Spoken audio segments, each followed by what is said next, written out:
வணக்கம் நண்பர்களே. இன்னைக்கு நம்முடைய பதிவில் எதை பற்றி பார்க்க போகிறோன்னா, சித்திரை மாதத்தினுடைய சிறப்புகள் என்னென்னு தான் தெரிஞ்சுக்க போகிறோம். சித்திரை மாதத்தில் வழிபாடுகள் நிறைய இருக்குது. அந்த வழிபாட்டை நீங்கள் பின்பற்றி வழிபட்டாலே போதும், உங்கள் வாழ்க்கை இனி வரும் காலங்களை மிகவும் இனியதாக மாறுங்க. சித்திரை மாதத்தினுடைய சிறப்புகளை தெரிஞ்சுக்கொள்ள இந்த வீடியோவை ஸ்கிப் பண்ணாமல் பாருங்கள். இந்த வீடியோ உங்களுக்கு பயனுள்ள தகவல்கள் நிறைந்ததாக இருக்கும். அதனால் வீடியோவில் எந்த இடத்துலையுமே ஸ்கிப் பண்ணாமல் முழுமையாக பாருங்கள். இது வரைக்குமே நம்ம சேனலை பார்க்காதீங்களாங்க இருந்தீங்கன்னா சேனலுடைய பெல் பட்டனை கிளிக் பண்ணி சேனலை சப்ஸ்கிரைப் பண்ணிக்கோங்க. லைக் பண்ணுங்கள், ஷேர் பண்ணுங்கள், கமெண்ட் பண்ணுங்கள். வாங்க வீடியோக்குள்ளே போகலாம். சித்திரை மாதத்தில் வரக்கூடிய வளர்பிறை வெள்ளிக்கிழமைகளில் பார்வதி தேவியை வழிபடுவது பார்த்திங்கன்னா குடும்பத்தில் மகிழ்ச்சியை பெருக்க உதவும். சித்திரை மாதத்தில் வரக்கூடிய பரணி நட்சத்திர நாளில் பைரவரை நினைத்து வழிபட்டாலே காரிய தடைகள் அனைத்தும் விலகும். அன்றைய தினமே தை சாதத்தை பைரவருக்கு நெய்வேத்தியமாக படைக்குங்க. இதனால உங்களுடைய வாழ்க்கையிலுடைய எதிரிகள் உங்களை விட்டு விலகிடுவாங்க. சித்திரை மாதம் மூல நட்சத்திரத்தில் லட்சுமி நாராயணனை வணங்கினா நினைத்தது நடக்கும். சித்திரை மாதத்தில் வளர்பிறையில் திருதி வந்துச்சுன்னா அன்றைய தினமே சிவனையும் பார்வதியும் வணங்கி ஏழைகளுக்கு இயலாதவங்களுக்கும் தானங்கள் செய்து வந்தீங்கன்னா சிறப்பான வாழ்வு அமைவதோடு வாழ்வில் இறுதியும் சிவலோக பதவி அடையலாம். சித்திரை மாதத்தில் பார்த்தீங்கன்னா வருகின்ற அமாவாசைக்கு அடுத்த திருதியை தான் அட்சய திருதின்னு அழைப்பாங்க. அந்த நாளில் தானங்கள் செய்வது பெரும் புண்ணியத்தை வரவழைக்குமா. சித்திரை மாத திருதி தினம் ஒன்றில் தான் மகாவிஷ்ணுவும் மச்ச அவதாரம் எடுத்ததாக புராணங்களை சொல்லியிருக்காங்க. சித்திரை மாத வளர்பிறை பஞ்சமையில் வைகுண்டத்தில் இருந்து பூமிக்கு லட்சுமி வந்ததாக புராணங்களில் சொல்லியிருக்காங்க. எனவே அன்றைய தினம் நீங்கள் லட்சுமி பூஜித்தால் செல்வ செழிப்பு ஏற்படும். சித்திரை மாத வளர்பிறையில் அஷ்டமியில் அம்பிகை பிறந்ததாக ஐதீகம். அந்நாள புனித நதிகளை நீராடுவது சிறப்பான பலன்களை அளிக்கும். புத்தாண்டு பார்த்தீங்கன்னா ஒவ்வொரு வருடமே சித்திரை மாதம் முதல் நாள் கொண்டாடப்படுது. சித்திரை மாதத்தை தமிழ் புத்தாண்டில் முதல் மாதமாக சொல்லுவாங்க. சித்திரை மாதத்துக்கான சிறப்புகள் பற்றியும் நிறைய சொல்லிட்டே போகலாம். ராசி மண்டலத்தில் முதல் ராசியாக இருக்கக்கூடிய மேஷத்துக்கு சூரியன் பிரவேசிப்பதும் சித்திரை முதல் நாள் தான். அதனால தான் நாம் சித்திரை முதல் நாளே தமிழ் புத்தாண்டாக கொண்டாடுறோம்.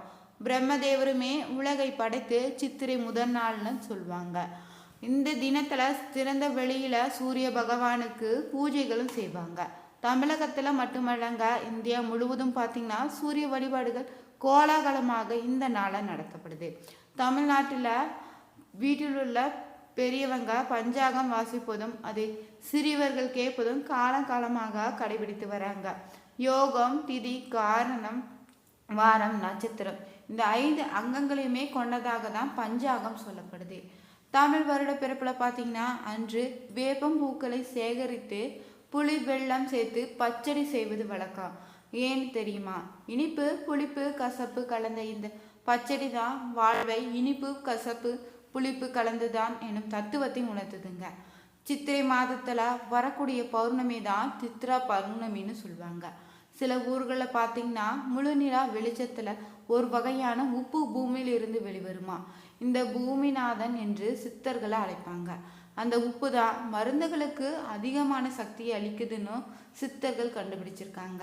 அதனால தான் இந்நாளை சித்தர்கள் பௌர்ணமி என்று மக்களால் அழைக்கப்படுது. இன்று பார்த்தீங்கன்னா பூமிநாதன் ரசாயன மருத்துவத்துறையில் உபயோகப்படுத்துகிறாங்க. செய்யக்கூடிய தவறு யாருக்கும் தெரியாதுன்னு எண்ணிடாதீங்க. எல்லாவற்றையுமே கவனித்து கொண்டு கணக்கெடுத்து கொண்டு இருக்கிறாரு சித்திரகுப்தனும்.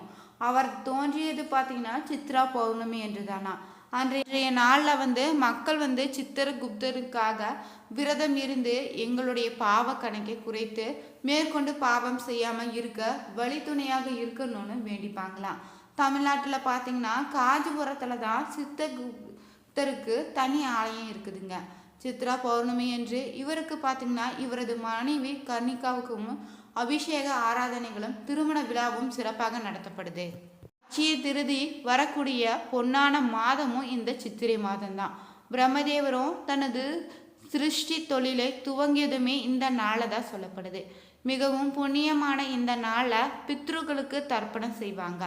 அரிசி, கோதுமை, தயிர், மோர், குடை, ஆடைகள், தானியம், பழம் போன்றவற்றை ஏழைகளுக்கு தானம் செய்தீங்கன்னா அழியாத செல்வ வாழ்வு உங்களுக்கு நிலைத்து இருக்கும். நவோதயம் என்ன நாட்டில் இருக்க ஒரு வியாபாரியும் பார்த்தீங்கன்னா ஒவ்வொரு வருடமுமே அட்சய திருதி என்று பலவிதமான தானங்களை செய்து கங்கையில நீராடி பித்ருகளுக்கு தர்ப்பணம் செய்து வந்திருக்காரு.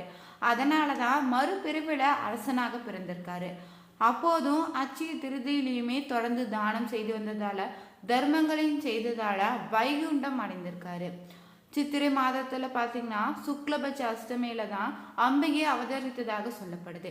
அந்த நாளில் அம்மனை போற்றி வழிபடுவதால சிறந்த பலனையும் தெய்வ அனுகிரகத்தையும் நம்ம பெறலாம். ஆடல் அரசனாக குளிர்விப்பதற்காக வருடத்துக்கு பார்த்தீங்கன்னா 6 அபிஷேகங்களை மிக சிறப்பாக நடத்தப்படுறாங்க. அவற்றில் சித்திரை மாதத்துல திருவோணத்துல நடராஜ பெருமாளுக்கு நடைபெறுகின்ற சிறப்பான அபிஷேகம் ஒன்றுன்னே சொல்லலாம். மாதத்தின் சிறப்புகளை தெரிஞ்சுக்கொண்டோம். சித்திரை மாதம் பிறப்பதால ஒரு சில ராசிகளுக்கு நன்மையும் ஒரு சில ராசிகளுக்கு தீமையும் ஏற்படுத்தணும் சொல்லலாம். அப்படி பார்த்தீங்கன்னா சூரிய பகவான் மேஷ ராசியில புகுந்து சித்திரை மாதத்தை பெற்றெடுக்கின்ற காரணத்தால் தான் அன்றைய தினம் பார்த்தீங்கன்னா அனைத்து ராசிகளுக்குமே தாக்கம் இருக்குன்னு ஜோதிட சாஸ்திரங்களை சொல்லியிருக்காங்க. இருப்பினுமே பார்த்தீங்கன்னா ஒரு சில ராசிகள் சூரிய பகவானுடைய ஆசிர்வாதத்தையும் பெறுகின்றன. ஜோதிட சாஸ்திரத்தின்படி பார்த்தீங்கன்னா நவகிரகங்கள் குறிப்பிட்ட கால இடைவேளை தான் தங்களது இடத்தை மாற்றிப்பாங்களாம்.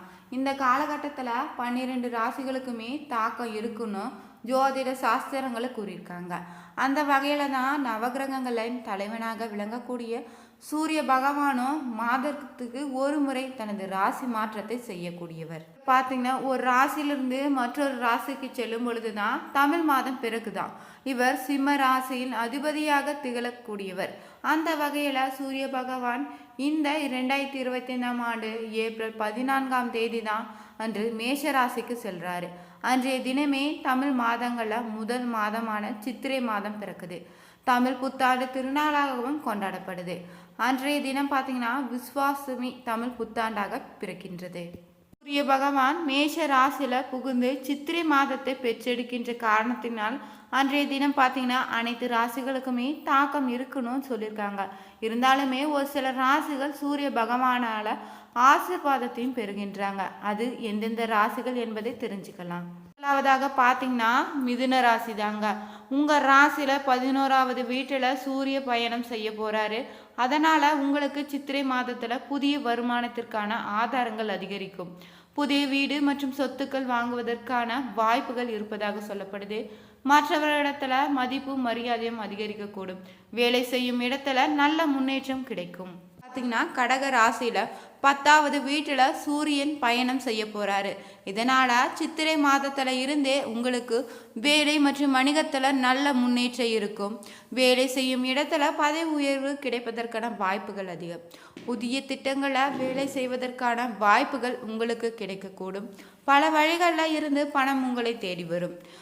வணிகத்தில் நல்ல லாபம் கிடைக்கும். வரக்கூடியது சிம்மராசி. உங்கள் ராசியில் 9ஆவது வீட்டில் தான் சூரியன் நுழைய போகிறாரு.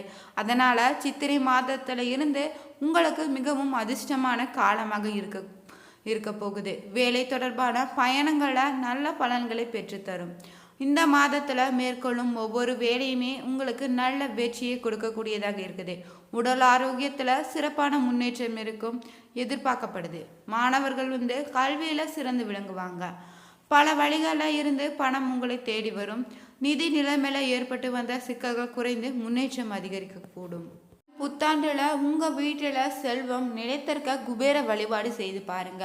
ஒருவருடைய வீட்டில் பார்த்தீங்கன்னா குபேரன் இருக்க வேண்டும்னா எப்போதுமே அங்கு சுத்தமாகவும் அமைதியும் நேர்மையாகவும் இருக்கணுமா. குபேர வழிபாடு தான் உங்கள் வாழ்க்கையில் செல்வத்தை நிலைத்து இருக்கக்கூடியதாக இருக்குது.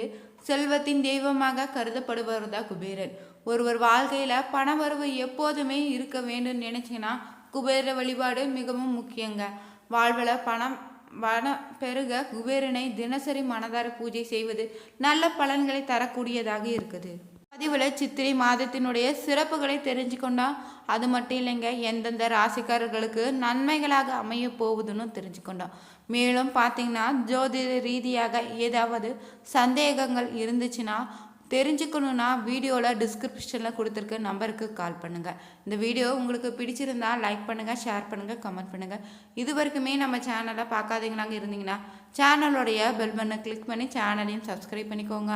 Thank you viewers.